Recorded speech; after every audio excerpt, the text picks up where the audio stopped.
नमस्ते दोस्तों, कक्षा 12 हिंदी अनिवार्य 24 मार्च शुक्रवार को जो आपका पेपर होने जा रहा है, इस वीडियो में हम जानेंगे कि पीछे के सालों के जो आए हुए पेपर हैं उनमें क्वेश्चन किस प्रकार के पूछे जाते थे।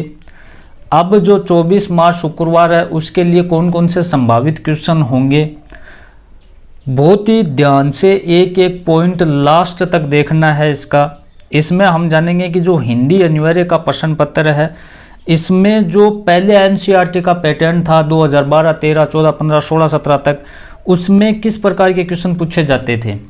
संभावित जो हल्का सा पैटर्न चेंज हमारा हुआ जिसमें न्यू टाइप का ज़्यादा क्रेज हो गया, तो वो किस प्रकार के क्वेश्चन अब 24 मार्च शुक्रवार को पूछे जाएंगे। सारी चीज़ें इसमें हम डिस्कस करेंगे, इसके मोस्ट इम्पॉर्टेंट क्वेश्चन भी देखेंगे। लास्ट तक तो आप वीडियो देखें, चैनल को सब्सक्राइब ज़रूर कर लें। वो मैं इसलिए कह रहा हूँ क्योंकि 1 लाख सब्सक्राइबर के बिल्कुल नज़दीक हम, तो प्लीज़ आप अपना सहयोग करें, चैनल को सब्सक्राइब करें, जल्द से जल्द 1 लाख सब्सक्राइबर वो पूरा करवा दें। आपका भी थोड़ा दायित्व होता है कि हम आप लोगों के लिए इतने प्रश्न पत्र हैं वो देते हैं। और आप प्ले लिस्ट में जाकर देखोगे तो कक्षा 12 के लिए तो हमने हिस्ट्री, पॉलिटिकल, ज्योग्राफी ये पढ़ाई भी है, तो उनको भी आप देख लें। प्रत्येक प्रश्न पत्र इस चैनल पर आपको मिलेगा, आपके सिलेबस के अकॉर्डिंग मिलेगा, मोस्ट इम्पॉर्टेंट क्वेश्चन मिलेगा, प्रीवियस ईयर के क्वेश्चन मिलेंगे, तो आप चैनल को ज़रूर सब्सक्राइब करें। ये सामान्य निर्देश हैं, सभी को पता है, जैसे रोल नंबर लिखने हैं पेपर पर, सभी प्रश्न करने हैं, उत्तर पुस्तिका में करने हैं, शब्द सीमा का ध्यान रखना है, ये सारी चीज़ें हो गई। मैं शुरुआत करूंगा आपके गद्यांश से, ठीक है। पूरा पेपर आपको बताया जाएगा, यह काव्यांश था। हाँ, निम्नलिखित पठित गद्यांश को पढ़कर दिए गए प्रश्नों के उत्तर दीजिए। आपको क्या करना है इसमें, सबसे पहले तो हमें ये प्रश्न पढ़ने हैं। पूरा पेपर इसमें मैं बताऊंगा, ये नहीं है कि मैंने आगे निकाल दिया तो ये क्वेश्चन का क्या हुआ। ये हमारे वो क्वेश्चन है जो प्रीवियस ईयर में आए हुए थे, इसी में हम संभावित क्वेश्चन भी देखेंगे। पहला क्वेश्चन है, बारिश नहीं होने पर गांव के हालात कैसी थी। आपको भी 24 मार्च को ऐसे करने हैं, गद्यांश को पढ़ने से पहले हमें क्वेश्चन पढ़ने हैं, तो उत्तर आसानी से निकलेंगे, आप देखना। पहला क्वेश्चन क्या था, बारिश नहीं होने पर गांव के हालात कैसी थी। दूसरा, गांव में बारिश होने के लिए अंतिम उपाय कौन सा किया गया था। तीसरा, कैसी निर्मम बर्बादी है पानी की, लेखक ने किस संदर्भ में यह बात कही है। अथवा वाले को बाद में देख लेंगे, पहले इसको देख लें आप। एक मेरा व्लॉग चैनल है दोस्तों, डिस्क्रिप्शन में, इसी वीडियो के नीचे डिस्क्रिप्शन में उसका लिंक है, उस चैनल को भी आप सब्सक्राइब करें, उसके वीडियो देखें। बहुत अच्छी मुहिम चल रही है, वहाँ पर आप भी जुड़ सकते हो। तो ये गद्यांश देखें कि शहरों की तुलना में गाँव में और भी हालत ख़राब होती थी। जहाँ जुताई होनी चाहिए वहाँ खेतों की मिट्टी सूख कर पत्थर हो जाती, फिर उससे पपड़ी पड़कर ज़मीन फटने लगती। लू ऐसी कि चलते चलते आदमी आधे रास्ते में लू खाकर गिर पड़े। ढोर ढंडर प्यास के मारे मरने लगते हैं, लेकिन बारिश का कहीं नामो निशान नहीं।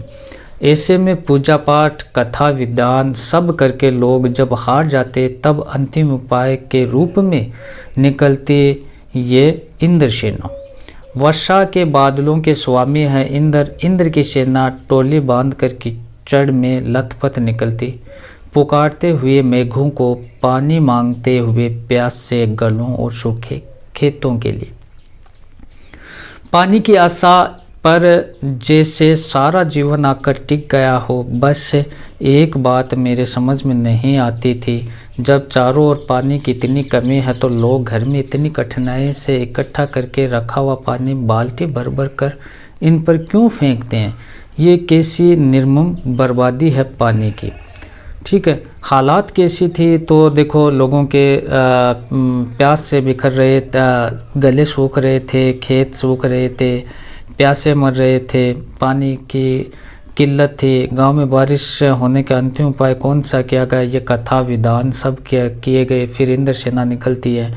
कैसी निर्मम बर्बादी पानी की, लेखक ने संदर्भ के बात कही है कि ये कहा कि घरों में पानी की इतनी कमी है, फिर भी घरों में वो पानी को वेस्टेज ज़्यादा किया जा रहा है। तो ये सारी चीज़ें हमारे दिमाग में जब आएगी, जब हम पहले क्वेश्चन को पढ़ेंगे, फिर इस गद्यांश को पढ़ेंगे, यही आपको करना है। उसके बाद ये अथवा में हमें तो यही करना है कि टेढ़ हाथ का कलेजा का आशय स्पष्ट कीजिए। मैं जिंदगी में कभी चित नहीं हुआ प्रस्तुत कथन में लुटन सिंह पहलवान का कौन सा भाव प्रकट हुआ? मरने से पूर्व पहलवान ने अपने शिष्यों के सामने कौन से विचार प्रकट किए? अब देखो इसको। किंतु रात में फिर पहलवान की ढोलक की आवाज़ प्रतिदिन की भांति सुनाई पड़ी। लोगों की हिम्मत दुगुनी बढ़ गई।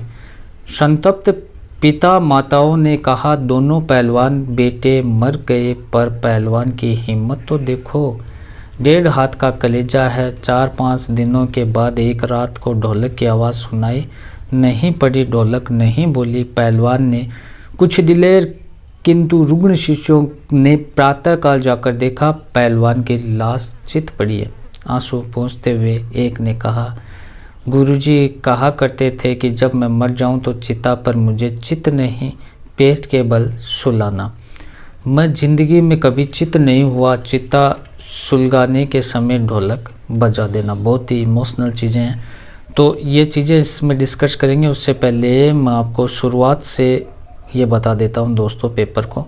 नहीं आप कहोगे कि शुरुआत के क्वेश्चन रह गए, हमें बताए नहीं। ये वो क्वेश्चन है दोस्तों मोस्ट इम्पॉर्टेंट, जो पहले के आए हुए क्वेश्चन है। काव्यांश को ध्यानपूर्वक पढ़कर दिए गए प्रश्नों के उत्तर देने हैं। हमें तो वही करना है कि कोई भी काव्यांश हो, गद्यांश हो, पहले हमें क्वेश्चन पढ़ने हैं। भारत का मुकुट किसे कहा गया? कवि ने भारतवर्ष की कौन सी विशेषता बताई? सिंचा हुआ सलोना से क्या तात्पर्य? भारत देश को संसार का शिरोमणि क्यों कहा गया है?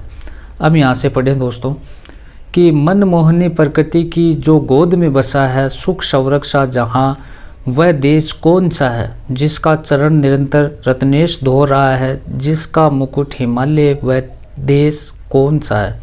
नदियाँ जहाँ सुधा की धारा बहा रही है, सिंचा हुआ सलोना, वह देश कौन सा है? जिसके बड़े रसीले फल कंद नाज मेवे सब अंग के में सजे हुए हैं, वह देश कौन सा है? जिसमें सुगंध वाले सुंदर पशुन प्यारे दिन रात हंस रहे हैं, वह देश कौन सा है? मैदान गिरी वनों की में हरियालियाँ लहकती आनंदमय जहाँ, वह देश कौन सा है? जिसकी अनंत धन से धरती भरी पड़ी है, संसार का शिरोमणि, वह देश कौन सा है? तो वो देश तो भारत है ना। और ये गद्यांश दिए गए हैं, इसको ध्यान से देख लें।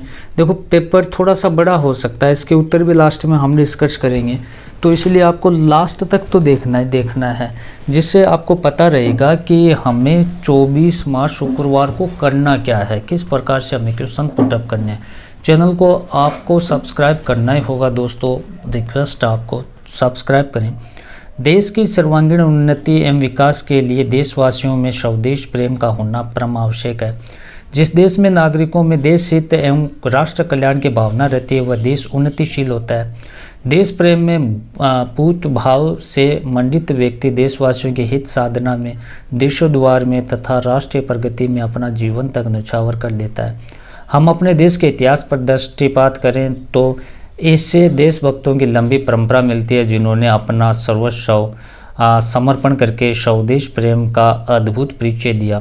महाराणा प्रताप, वीर शिवाजी, सरदार भगत सिंह, महारानी लक्ष्मीबाई, लोकमान्य तिलक, महात्मा गांधी आदि सहस्त्रों देशभक्तों के नाम पर दृष्टि से लिए जाते हैं। हमें अपने देश के इतिहास से देश प्रेम की एक गौरवपूर्ण परंपरा मिलती है। इससे हम देश हितार्थ सर्वस्व न्यौछावर करने की प्रेरणा प्राप्त होती है। यह हमें क्वेश्चन है, ये क्वेश्चन थोड़ा सा देख लेने हैं। अब खंड ब में किस प्रकार के क्वेश्चन है, सार गर्भित आपको निबंध लिखना है 450 शब्दों में।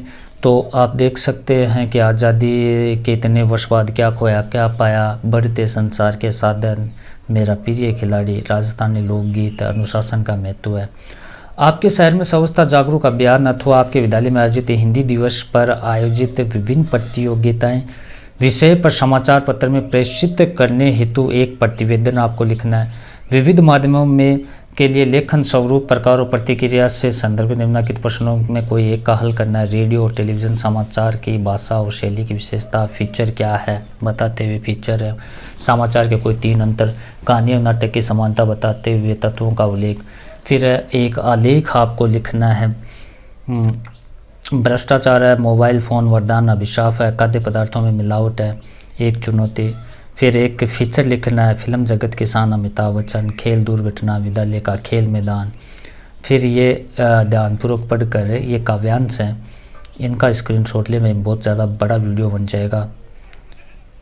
हम तो ये क्वेश्चन देख लेते हैं। काव्यांश को पढ़कर प्रश्नों के उत्तर आपको देने, ये उसी से संबंधित है। अथवा में ये दिया गया है, पठित कविताओं के विषय वस्तु से संबंधित दिए गए 3 प्रश्नों के उत्तर देने आपको। इनको और प्रश्नों के उत्तर ये हमारे गद्यांश हो गया। किन्हीं 2 के उत्तर देने हैं तो ये प्रश्न उत्तर हो गए। तो इस प्रकार से ये कुछ आए हुए क्वेश्चन थे। अब हम डालेंगे संभावित क्वेश्चन। ये आए हुए क्वेश्चन परीक्षा में पूछे जा सकते हैं, इनको अच्छे से आपको तैयार करना ही करना है। एक वीडियो हमारा और भी आएगा, इसके लिए आप चैनल को सब्सक्राइब करें, बेल आइकन को प्रेस करें। धन्यवाद दोस्तों।